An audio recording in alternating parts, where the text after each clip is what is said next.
Hello అండి, welcome back to Raj Vihar cooking channel. ఈరోజు recipe వచ్చేసి పూరి, చపాతీ, పులావ్ ఎందులోకైనా టేస్టీగా ఉండే కర్రీని ఎలా ప్రిపేర్ చేసుకోవాలో చూపిస్తాను. ఇలా చేసుకుంటే టేస్ట్ అయితే చాలా బాగుంటుంది. కర్రీ ప్రిపేర్ చేసుకోవడం కోసం ముందుగా ఒక చిన్న మిక్సీ జార్ తీసుకొని ఇందులో కొంచెం పచ్చి కొబ్బరి, ఇందులోని కొన్ని వెల్లుల్లిపాయ రెబ్బలు, కొంచెం అల్లం కట్ చేసుకొని వేసుకుంటున్నాను. ఇలా వేసుకొని ఇందులో కొన్ని వాటర్ కూడా పోసుకొని మెత్తటి పేస్ట్ లా గ్రైండ్ చేసుకోవాలి.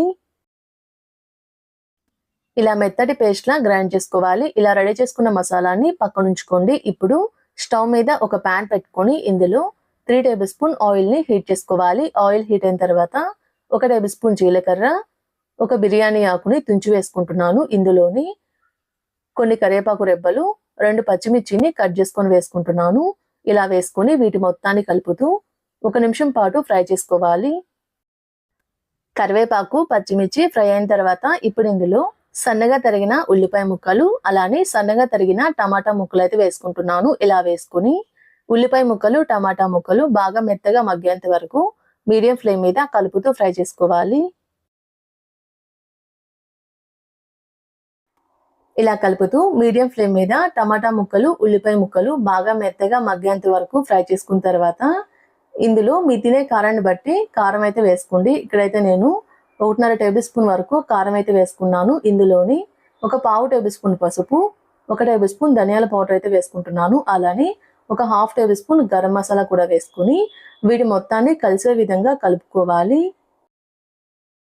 మనం వేసుకున్న మసాలా మొత్తం కూరలో కలిసే విధంగా కలుపుతూ మీడియం ఫ్లేమ్ మీద 2-3 నిమిషాల పాటు ఫ్రై చేసుకుంటే కూర నుంచి ఆయిల్ అయితే సెపరేట్ అవుతుందండి. చూసారు కదండి, ఇలా ఆయిల్ సెపరేట్ అయ్యేంత వరకు మీడియం ఫ్లేమ్ మీద కలుపుతూ ఫ్రై చేసుకోవాలి. ఇలా ఫ్రై చేసుకున్న తర్వాత ఇప్పుడు ఇందులో 2 గంటల పాటు నానబెట్టుకున్న ఒక అరకప్పు శనగల్ని ఉడికించుకొని ఇందులో అయితే వేసుకుంటున్నాను. ఇలా ఉడికించుకున్న శనగలు వేసుకున్న తర్వాత ఇప్పుడు ఇందులో 2 బంగాళదుంపలను కూడా ఉడికించుకొని పైనున్న చెక్కు మొత్తాన్ని తీసేసి ఇలా కొంచెం క్రష్ చేసి అయితే వేసుకుంటున్నాను. ఇలా వేసుకొని వీటి మొత్తాన్ని కలిసే విధంగా కలుపుకోవాలి. ఇలా మొత్తాన్ని కలిసే విధంగా కలుపుకున్న తర్వాత ఇప్పుడు ఇందులో మనం ముందుగా గ్రైండ్ చేసుకున్న కొబ్బరి, అల్లం, వెల్లుల్లి పేస్ట్ ఉంది కదండి, దాన్ని అయితే వేసుకుంటున్నాను.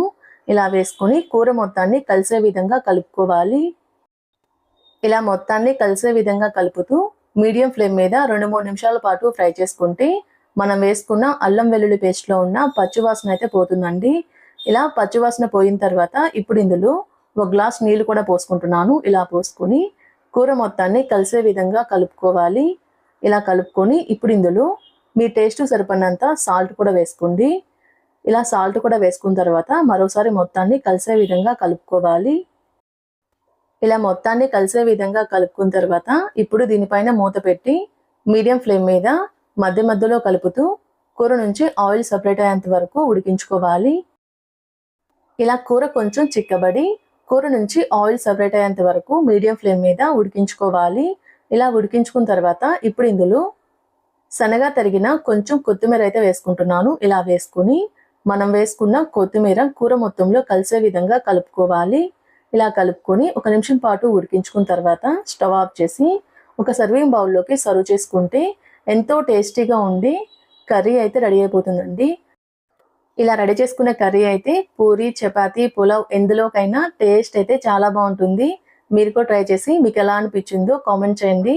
మా వీడియో మీకు నచ్చినట్టయితే లైక్ చేయండి, షేర్ చేయండి. మా ఛానల్ని సబ్స్క్రైబ్ చేసుకోండి. Thanks for watching.